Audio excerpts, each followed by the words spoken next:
Bienvenidas de nuevo a este espacio, donde reconocemos lo cíclicas que somos desde el autoconocimiento y la ciencia. Para así mejorar nuestro estilo de vida. Yo soy María. Y yo soy Nicole. Y nosotras somos Cíclicas. Hoy traemos un tema que merece muchísima más visibilidad, que es la endometriosis. Y creo que marzo es un gran mes para hacerlo porque marzo es el mes en el que lo concientizamos y pues hacemos que todo el mundo conozca un poquito más de esto. Así es, y aparte es una enfermedad que afecta a 190 millones de personas, o sea, una locura. Uh-huh.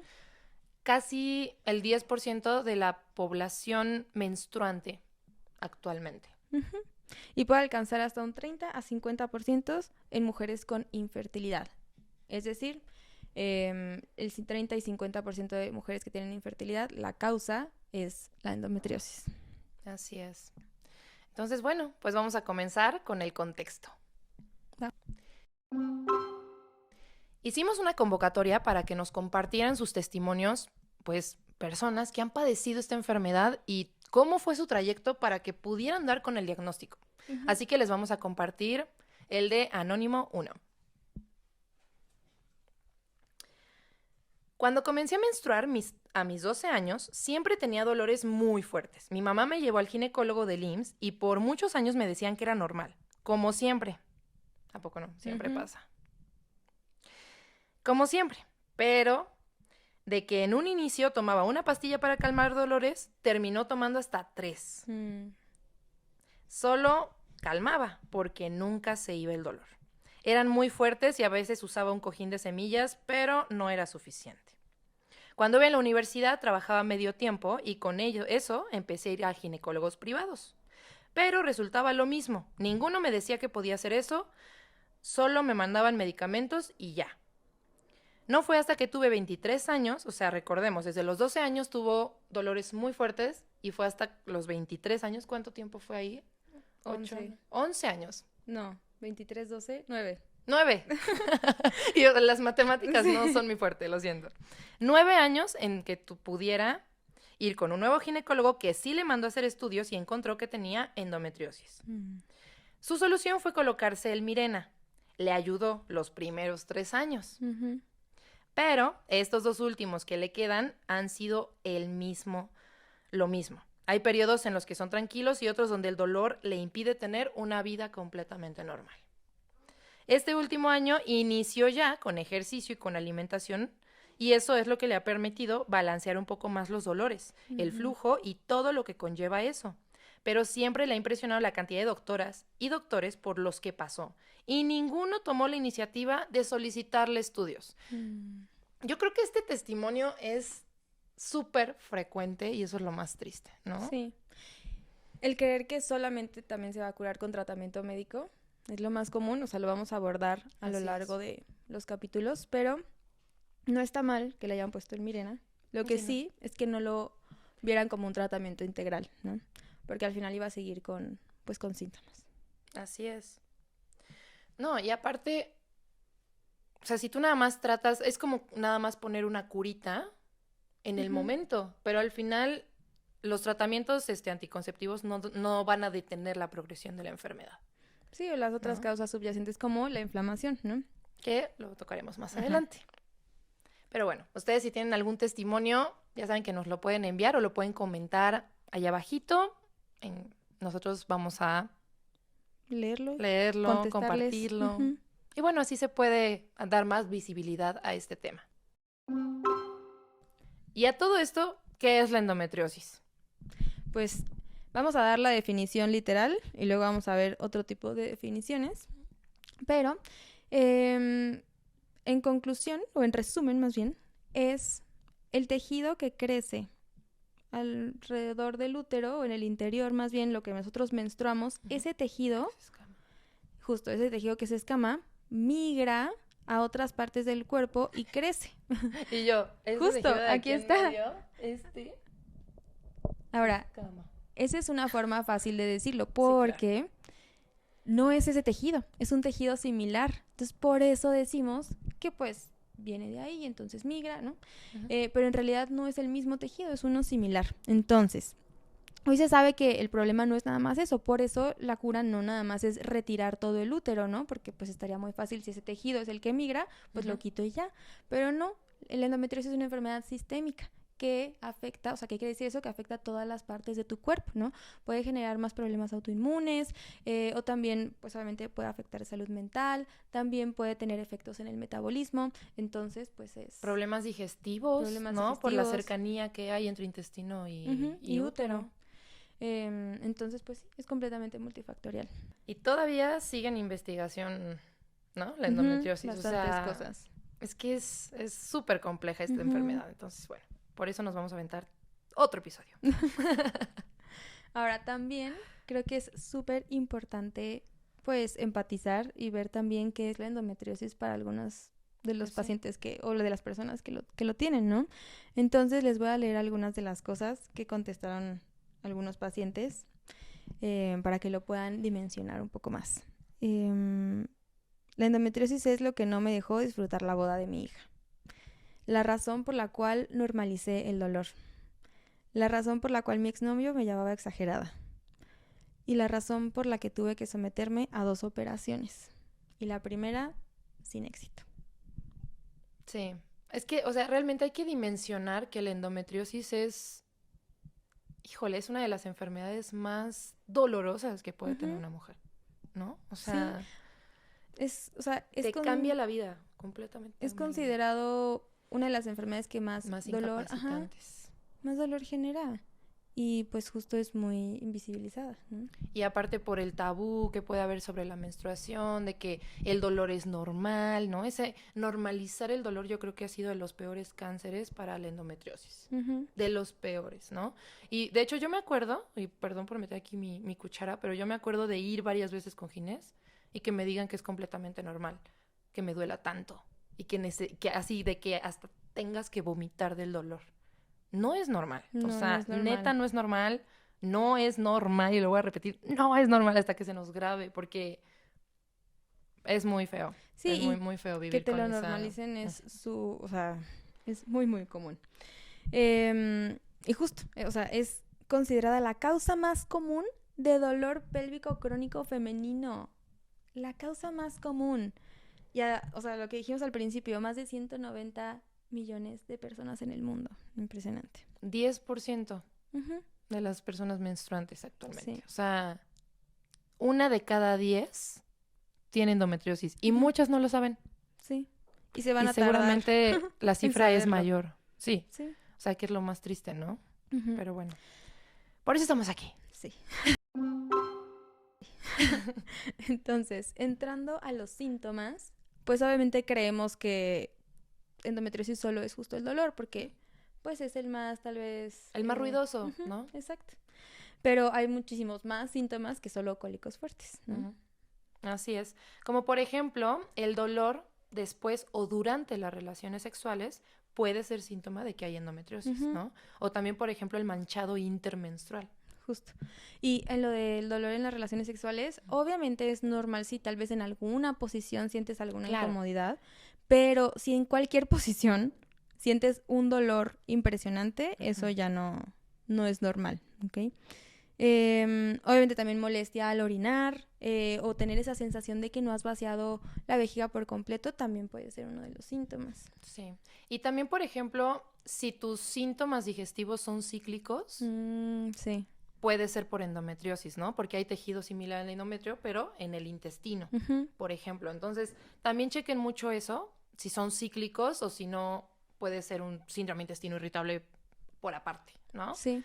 Pero si son cíclicos, puede ser un síntoma importante. Sí, y aparte, si lo estamos, o sea, también esto lo pueden como que ir sumando y si hacen check a varias cositas, pues obviamente poner como foco rojo ahí, ¿no? Claro. Y muchísimas pacientes justo me llegan con diagnóstico de síndrome de intestino irritable que no era eso, era endometriosis, ¿no?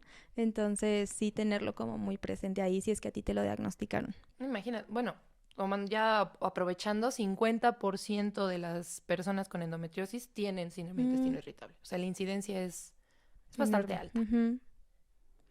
También puede haber otros síntomas como por ejemplo dolor en los riñones. O sea, también hay casos que este tejido puede migrar hasta el corazón, los pulmones, o sea, puede migrar a todas las partes de tu cuerpo. Entonces también puedes llegar a tener síntomas en otras partes lejano a la pelvis, porque ahí también puede estar ese tejido, ¿no? Y ya hablando como de unos que no se ven, ¿no? Que no es tan común decirlo, por ejemplo, la ansiedad o depresión está súper ligado, o sea, es un síntoma muy, muy, pues sí, muy relacionado. O sea, es muy común que aparte de tener, o sea, las pacientes de que tengan a su gine de cabecera, tengan ya su psiquiatra de cabecera, porque...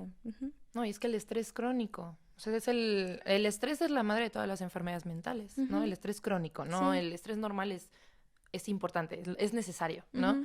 Hablando sobre el estrés crónico, por ejemplo, se ha encontrado, y les voy a poner ahí el estudio porque ahorita no lo tengo en la mano, pero se los voy a poner en la descripción, se ha encontrado que hay una sobreactivación de la corteza prefrontal en las mujeres que tienen endometriosis, justamente por esa hiperactivación del estrés constantemente, que el sistema nervioso está todo el tiempo, imagínense, vivir con dolor crónico. Sí. Te friega, o sea, ¿no? Si no se trata correctamente, puede llevar a consecuencias bastante feas, ¿no? Entonces vamos a imaginar justo esa fotito, me encanta, que luego sale el meme de los icebergs, ¿no? De que lo que crees que es endometriosis, cólicos, y de que todo lo que sale abajo son todos los síntomas que acabamos de decir. Entonces, eso es lo que realmente es, mucho, mucho, mucho más. Ahora, vamos a platicar un poquito del diagnóstico porque siento que hay mucha confusión.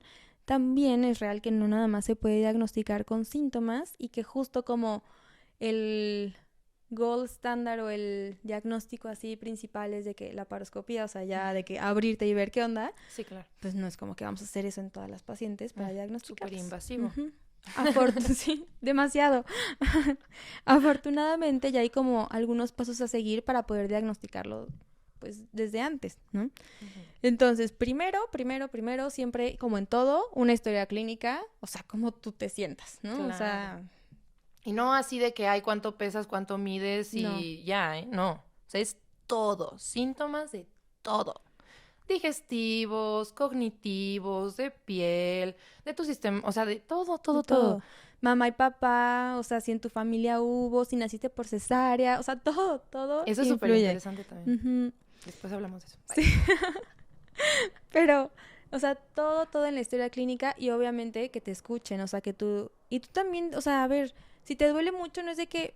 Yo les digo a las pacientes, dolor incapacitante, no. ¿Tomas algo para el dolor menstrual? Sí, me inyectan ketorolaco. No, entonces es incapacitante, o sea, si no te lo tomaras, no podrías hacer nada. Sí. Ah, no, entonces sí es incapacitante porque lo necesitas, ¿no?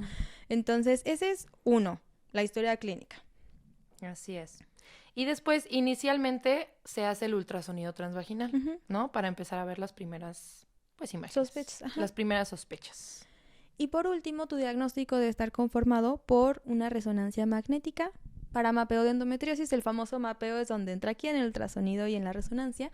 Y debe ser específicamente así de que mapeo para, o sea, pues sí, resonancia magnética para mapeo de endometriosis y que se hace obviamente en la pelvis, pero también puede revisar si hay lesiones en el intestino, en los ovarios, en las trompas. Entonces, es una manera de que también lo diagnostiquemos, pero en caso de que sí haya operación, que no vayan a ciegas, porque nos seguimos topando un chorro en la clínica con pacientes que ya las han operado 2-3 veces sin mapeo. Hoy en día, a fuerza te tienen que hacer un mapeo. Es real que no todas las lesiones se pueden ver ahí, pero sí más que no haciéndolo, ¿no? Claro. Entonces, para no ir a ciegas, 100% historia clínica, ultrasonido transvaginal y resonancia magnética de mapeo para endometriosis. Como vimos, a pesar de ser una enfermedad tan común, sigue siendo muy infradiagnosticada, ¿no? Y también rodeada de mucha desinformación. Muchas pacientes tardan años, como vimos el ejemplo de Anónimo 1, que tardó 9 años en recibir un diagnóstico. Lo más triste es que en promedio tardamos como 7 a 11 años en recibirlo, como de manera mundial, ¿no? Entonces, imagínense todo lo que, o sea, porque en números suena muy fácil, ¿no? Pero ya cuando vemos el caso de una persona, o lo ponemos en nuestro propio caso, imagínense ustedes de 12 años y tener dolor crónico y no saber qué está pasando hasta sus 23, o sea, es una etapa de la vida aparte súper vulnerable. En este primer episodio vamos a conocer todo lo que es el contexto histórico y también Negligencia médica, algunos tratamientos erróneos que se han visto durante el tiempo, que es el diagnóstico, algunas causas. Y en el tercero vamos a tratar lo que es el tratamiento más recomendado, ¿no? El estilo Integral. de vida y también las futuras innovaciones que podríamos tener para mejorar, pues, el diagnóstico de la endometriosis. Así es. Entonces, si conocen a alguien que por los síntomas creen que pueda tener valor escuchar esto, o que si conocen a alguien ya diagnosticada con endometriosis, mándenles estos episodios que van a estar ricos de mucha, mucha información. Así que hablemos de la cronología de cómo fue que han ido descubriendo, pues, esta enfermedad a lo largo de la historia, ¿no? Fue en 1860 donde Carl von Rokitansky, me encanta su apellido, observó en una cirugía tejido similar al endometrio fuera del útero. Ahí fue el primer hallazgo y desde ahí se empezaron a preguntar qué es lo que está pasando. Interesante que dice que fue en autopsias. O sea, ni siquiera en pacientes que podían ayudar, sino ya... Sí, no, ya estaban pues ya, más fríos que, pues ya. que la miche del fin de semana que te echaste. Ahí sí. 2, vamos a hablar de Thomas Cullen. Describió la presencia de este tejido en el peritoneo, en el cuerpo, y la llamó adenomioma, lo que hoy conocemos como endometriosis peritoneal. A finales del siglo XIX se describieron los quistes ováricos llenos de sangre, conocidos como quistes de chocolate o endometriomas ováricos. ¿A cuántas de ustedes no les han detectado esos quistes de chocolate que suenan súper... O sea, tienen un nombre muy Sí, muy tierno bonito, pero no. son bien malditos. Sí. Entonces, ahora vamos con Russell en 1899, que fue el primero en mencionar la presencia de tejido uterino dentro de los ovarios. Y posteriormente, hasta 1927, fue John A. Simpson quien demostró que este tejido se comportaba como el endometrio, descamando durante la menstruación y cambiando en el embarazo. Además, él fue quien propuso la teoría de menstruación retrógrada, ¿no? Que sabemos que solo, o sea, determinar la causa, eso es como, pues es muy simplista. Sí, o sea, es muy, sí, lo reduce mucho. Entonces, sí es una de las causas posibles y aparte todas podemos tener menstruación retrógrada sin tener endometriosis, ¿no? Así es. Entonces, descartada como única teoría. Pero, después de todo esto, o sea, ¿qué ideas históricamente fueron erróneas en el pasado que hasta el día de hoy siguen habiendo algunas recomendaciones de incluso especialistas en el área de, ay, pues embarázate y ya con eso se te va a quitar, ¿no? Entonces, pues vamos a ello. Vamos. Algunas de las creencias en la Edad Media empezaron porque se le atribuía más bien a la histeria femenina, ¿no? Que decían que estábamos locas básicamente. O sea, que si tú sentías todos estos dolores, era pues porque estabas histérica o porque tenías histeria. Entonces, pues sí, básicamente era una condición, era una enfermedad, pero de que no una enfermedad... como tal, sino más bien de la mente, ¿no? O sea, que lo sentías pues porque estabas loca. Entonces nos llamaron locas desde tiempos inmemorables. Y dato curioso, así fue como se inventó el dildo. Ah, cierto, lo usaban como para terapia. curar la histeria. Imagínense. Eso sí, búsquenlo. Busquen el tratamiento de histeria. Está... Vamos a hacer un episodio sobre eso. Sí, Seguramente lo vamos a hacer. Sí.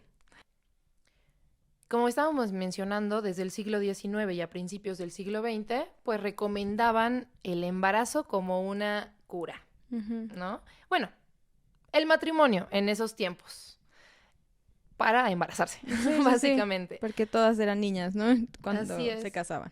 Y hay algo muy interesante ahí, que sí es cierto que cuando hay un embarazo, al suprimirse las hormonas... pues ya no vas a tener los síntomas ni... tan intensos. Pues sí, tan intensos que estabas teniendo cuando sí estabas menstruando. Exacto. Y también cuando estamos embarazadas, el feto genera células madre que pueden reparar a la mamá. en ciertos tejidos, ¿no? Sí, Y eso está es algo loquísimo. súper, o sea, eso se sabe hace poquito, ¿no?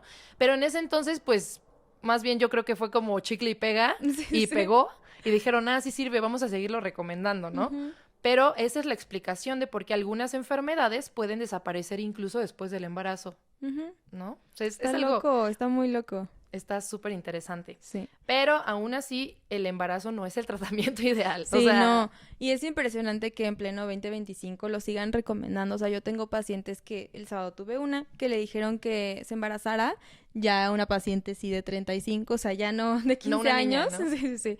Pero aún así, o sea, para nada es el tratamiento, ¿no? O sea, vamos a tocar todos los puntos de cómo debería ser, pero en ninguno de ellos está el embarazo, que justo por eso sí puede aminorar los síntomas, pero para nada es pues una cura, ¿no? No, y aparte no detiene la progresión de la enfermedad. Exacto. O sea, Ujú. va a seguir ahí. Así como los anticonceptivos. Sí. Entonces, otro de los tratamientos que muchas veces utilizan, o utilizaban más bien, era la histerectomía, ¿no? O sea, Ujú. como que retiran el útero por completo. Entonces, ¿qué pasa al retirar el útero? Pues también las trompas y también a veces los ovarios. Entonces, sometían a pacientes, justo a veces niñas, o sea, 15, 16 años, a una menopausia a esa edad, ¿no? Ujú. Y aparte, obviamente, pues quitándoles la posibilidad de ser madres, que si ya nos vamos como a un contexto de mucho, mucho antes, cuando no podías tener hijos, pues no eras considerada pues, mujer, básicamente, Sí, ¿no? sí, sí, sí. Entonces, imagínense todas las repercusiones. Obviamente ahí estaban empezando como a investigar sobre tratamientos, pero pues qué cañón, ¿no? O sea, que te sometan a una menopausia, pues cuando eres muy, muy joven. Claro, no, y aparte tomemos en cuenta, pues, obviamente la cronología que estábamos mencionando. 1860 se descubre el primer tejido similar al endometrio en la autopsia, Ujú, pero fue hasta 1950 donde se describió lo que es el ciclo menstrual. ujú. ¿Cómo vas a explicar lo que es la endometriosis sin conocer lo que es el ciclo menstrual, Sí, sí, ¿no? O sí. sea, Justo. obviamente hay muchos huecos ahí que, por suerte, actualmente con la tecnología, pues Sí, se están. se están llenando. Ujú. Aunque en muchos profesionales parecería que no, pero sí.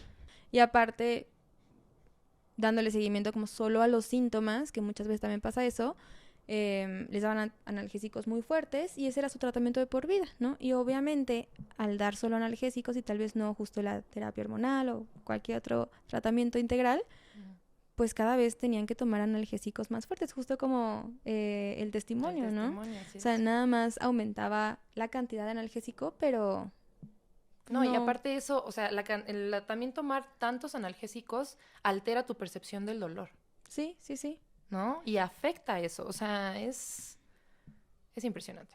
Sí, tu calidad de vida por completo. Y como estábamos mencionando, es muy tardado que puedan, o sí lo mencionamos antes, bueno, no sé, o si no se los menciono ahorita. No, sí. Sí, es muy tardado, o sea, aproximadamente de unos 11 años, de 7 a 11 años en promedio para que te puedan dar un diagnóstico, pues obviamente esto es porque tiene mucho que ver con que es una enfermedad sistémica. Ujú, O sea, afecta a otros órganos y también otras enfermedades pueden también afectar a la misma endometriosis. ujú. De hecho, en un estudio, que el nombre me gustó mucho, es más vale tarde que nunca, pero nunca tardes mejor. Entonces está cañón, como que Ujú. refleja que pues sí, más vale que te lo diagnosticaron a tus 35 y no a tus 11, o sea, o bueno, nunca, pero oye, ya llevas 11 años sufriendo, Claro. tarde pues nunca es mejor, ¿no? Entonces, en este estudio que se hizo en Italia, vieron que más o menos el tiempo era de unos 11 años. Y a este retraso se le pueden sumar 4 años si el paciente empezó con síntomas desde antes de sus 20. O sea, más o menos 15 años simplemente para recibir un diagnóstico. Que sí, este estudio es de Italia, pero si revisamos diferentes estudios en diferentes partes del mundo, todos van más o menos de 6, 11, 10 años, ¿no? Sí. Entonces, o sea, más de 5, todos. Ahora, ¿qué diferencia tiene adenomiosis con endometriosis? ¿No? Porque endo suena como... a mí me sonaría más endo como dentro, ¿no? Ujú. Pero en realidad no. La endometriosis es el tejido similar creciendo fuera del útero, ¿no? Oye, qué buena analogía, sí es cierto, es completamente al revés, ¿cierto? Sí. Y la adenomiosis, pues es ese crecimiento, pero dentro del músculo del útero. Ujú. ¿no? Entonces, es la diferencia que hay. Muchas veces son hermanas, o sea, casi siempre van juntitas, pero no en todos los casos, ¿no? Y justo aquí vimos el porcentaje. Pueden aparecer juntas en un 30% de los casos. Entonces, y eso, justo, eso dice como que en los estudios o en la información, pero la verdad yo en la práctica lo he visto mucho más. Mucho más frecuente. ¿Ya? Entonces tal vez, pues es un poco más. Ahora, el tratamiento, pues es exactamente igual, ¿no? Entonces, como que, pues, al menos con eso, pues, puedes seguir la misma línea de tratamiento. Dos pájaros de un tiro. Exacto. Y tomando en cuenta todo esto que les acabamos de mencionar, también nos gustaría conocer cuál es su historia.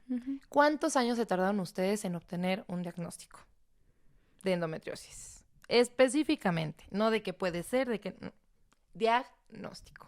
Y también déjenos cuándo, o sea, a qué edad empezaron los síntomas y a qué edad les dieron el diagnóstico. Estaría súper interesante ver en población mexicana, pues. Sí, totalmente.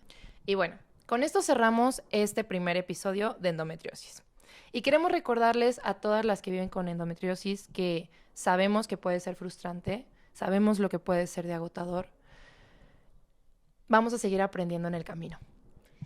Tu dolor es real, tu experiencia importa y mereces ser escuchada y atendida con profesionalismo. Siempre, siempre recuérdenlo. Así es. Bueno, nos vemos en el próximo episodio. Bye. Bye.